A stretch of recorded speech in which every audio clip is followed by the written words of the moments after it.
All right, and we are back here on the GSMC Baseball Podcast. And for the second segment of today's show, we're going to talk about why the Yankees-Red Sox rivalry is not the same as it once was. And quick little update for football fans. Aaron Rodgers, if you were watching the game last night, it has been confirmed that he suffered a complete tear of his left Achilles tendon, and he will be out for the season. I'm a big Aaron Rodgers fan, and the fact that this happened made me sick to my stomach, really. And I was really looking forward to see what he was going to do with the Jets this year, even though I'm a Giant fan.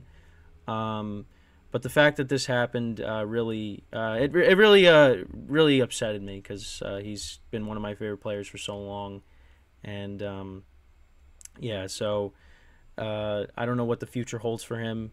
But I'm hoping that, he comes back next year and doesn't retire and, can have a great year. But just very devastating news there on that front. But yeah, let's get into now. So that's just football stuff that I just wanted to throw in there. With baseball now, let's get back to the Yankees and the Red Sox. So these two teams actually are going to meet for a 4-game set this season. Right now.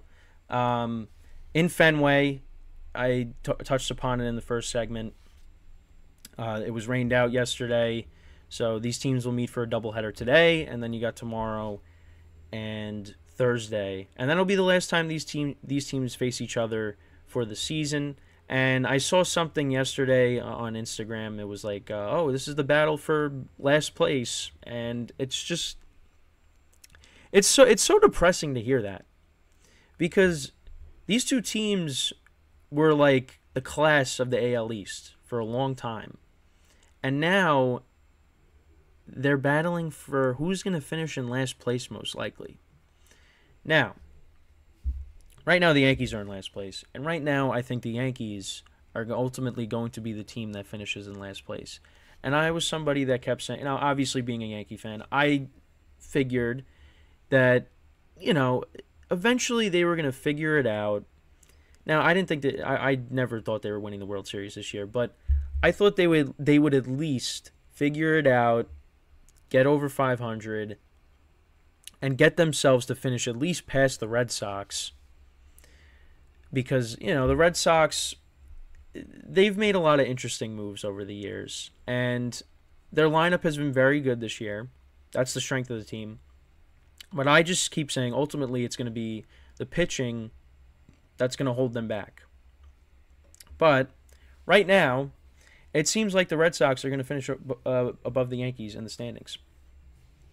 And one of the biggest head scratchers is the fact that the Yankees are 1-8 against the Red Sox this year. 1-8. And we'll see what happens in this series, but I expect more of the same.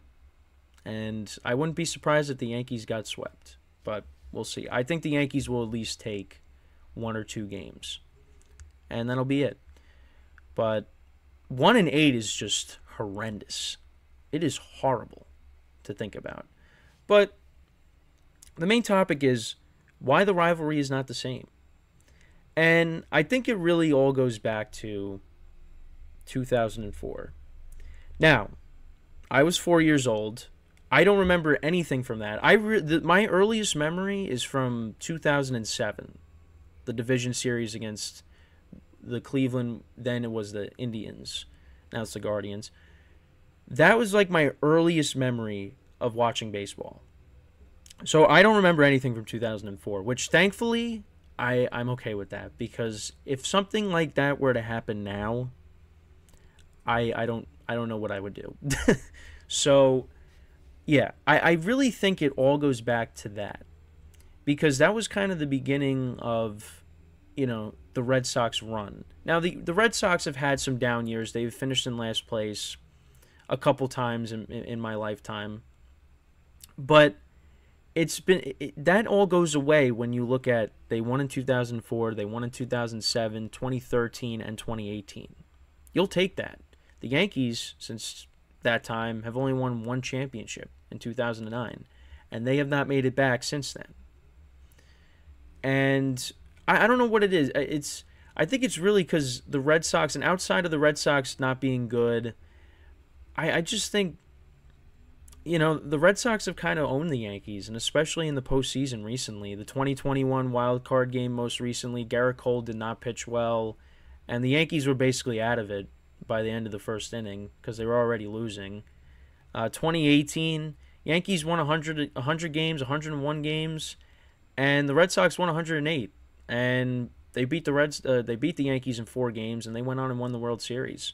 2013, Yankees weren't very good. Red Sox went on and won the World Series that year as well.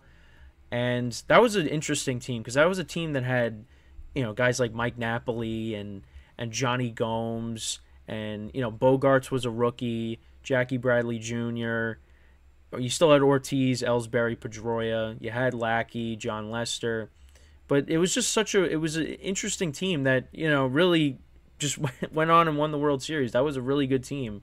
And, talking to some Red Sox fans, one of my buddies that I met at school, he still scratches his head on how that team won the World Series. That was very good, but it was a very good team. The 2018 team was probably, at least for me, was probably the best Red Sox team that I've ever seen. That team was a juggernaut, that offense. Mookie Betts, JD Martinez, Devers, Bogarts, Steve Pearce ends up winning World Series MVP, I believe.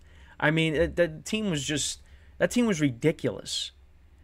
And I just feel like, and there's just you don't feel like that, these teams don't really hate each other.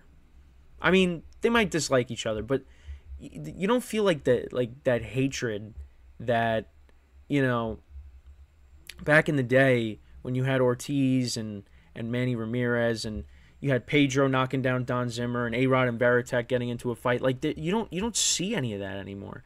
There was a glimpse of it in 2018 with Joe Kelly and Tyler Austin when they got into a fight, and you had, the brawl, and I just remember Stanton and Judge being in the middle of that and moving the whole pile into the Red Sox dugout.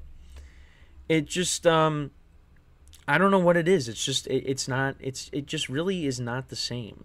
And it's kind of upsetting because when both of these teams are really good, it's great for baseball. I think people get sick of it when you have, I mean, this is another reason why it's a problem. When you have Yankees-Red Sox on Sunday Night Baseball and all you see on social media is people complaining about it, that's when you know that the rivalry is just not the same. Because even when at least one of the teams isn't that good, nobody wants to see that. I mean, I think even if the teams were good, nobody wants to see it because that's all that ESPN, they try to get Yankees-Red Sox as much as they can. And people are kind of just sick of it. And, when the Yes Network is advertising that the rivalry's back when they play for the first time for the season, it just, you just don't feel it anymore. You really don't. And I think it's just because we're in a new time. And like I said, the Red Sox have basically owned the Yankees, ever since 2004. 2009, even in 2009, the Yankees, I think, were 0-6, 0-7, 8 against the Red Sox. And then all of a sudden, they swept them at Yankee Stadium.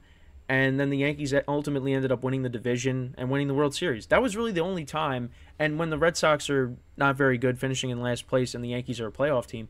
But it's not really that much. The Red Sox have 2013. They have 2018.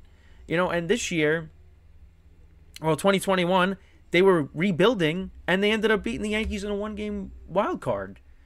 And this year, Red Sox, again, not really expected to do much. Nobody really had them doing anything. They're going to finish above the Yankees, most likely. Especially if they, take 3 out of 4 from them starting today with this doubleheader, and then 2 more games after that.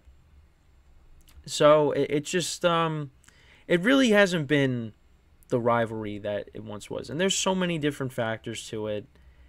And will it ever return? Now, the big question is, will it ever return to, what it once was? And I don't really know. I honestly don't think so. Because there needs to be a catalyst, something that, causes there to be, drama, and creates, animosity towards the opposite team. And I feel like that really hasn't happened. Like I said, there was a glimpse of it in 2018 where it looked like that was the case. But yeah, it just never really, nothing really materialized. And, it's kind of just, we're playing the, I mean, they had the Yankees and the Red Sox playing in London a few years ago. And, I mean, the games were exciting. A lot of people say that maybe the balls were juiced because you had 6 runs. Yeah, well, you had 12 runs in total in the first inning, I'm pretty sure. It was like 6-6 after one inning. But, I mean, again, nobody, I don't think anyone really cared. Everyone's like, get other teams in there. Although, again, games are exciting, but, I mean, if you had the teams with Ortiz and Manny Ramirez, Mike Lowell, Pedroia, Ellsbury going up against, like the 2009 team, for example, that would have been incredible. It was like 10, 11 years too late. But yeah, I think also, yeah, it just has to do with I think I said this already, but just different players in general. Because I really only saw, I really didn't see Manny Ramirez on the Red Sox when I started watching. I mean, he went to the Dodgers. And that was a guy that Yankee fans could not stand. Him and Ortiz, they killed the Yankees every time they faced him. And you had Papelbon, who was a great closer for the Red Sox. He was another guy that people just didn't like. Beckett, Lester, there were, and obviously Red Sox fans don't like A-Rod. They love Mariano Rivera because of what happened in 2004, blowing the save in Game 4. And that opened the door for the Red Sox to come back and beat the Yankees in 7 games. But, they didn't like Jeter because Jeter killed them. It's just, it also has to deal with, the players. I mean, yeah, Red Sox fans will boo Aaron Judge, but that's what you're going to do with star players. You're going to boo them. But, I mean, I guess Devers is who you're going to boo when it comes to the Yankee fans because he kills the Yankees every time he faces them. He's the present-day David Ortiz, I guess, if you want to, make comparisons. But, yeah, I mean, a lot of players left. It just isn't the same. They need something that's going to, create a spark that, that makes the teams not like each other. And right now, it's just really not. It's really not a rivalry anymore. It just isn't. You got 2 teams that are playing each other for 4 games, and that'll be it. And that'll be it for the season. One of the things that really that kind of just makes me scratch my head is just what the Red Sox did. Letting players go like Bogarts and trading Mookie Betts. What was the deal with that? It just makes no sense. They have not gotten the level of production out of what they got from that trade when they traded Mookie Betts. Mookie Betts has gone on with the Dodgers and has won a World Series, although it was during the COVID season, and he might win another MVP. This year. It's going to be between him and Acuna. So, I mean, it just doesn't make sense. They just didn't want to pay him. And I honestly think if Hal Steinbrenner didn't step in, I think Aaron Judge would not have been a Yankee this year. I think Aaron Judge would have been somewhere else. But I think because Hal Steinbrenner stepped in and said, what do you want? We'll give you whatever. And they were able to negotiate the contract and get Judge here for 9 more years. That's the reason why Aaron Judge is a Yankee. So I don't think Brian Cashman was going to, open up his wallet and, make sure Judge was a Yankee. That was because of Hal Steinbrenner. So, but yeah, that's basically it with this segment. Yankees and Red Sox play one more time this year, and then that'll be it. But yeah, rivalry's not the same. Hopefully one day it'll return to what it once was, because it's better for baseball when both teams are good. So with that, we are going to take our second break of the show, and then when we come back, we'll go through the scores from this weekend, and then finally we'll get to the wild card standings to wrap up the show. So stick around. We'll be right back here on the GSMC Baseball Podcast.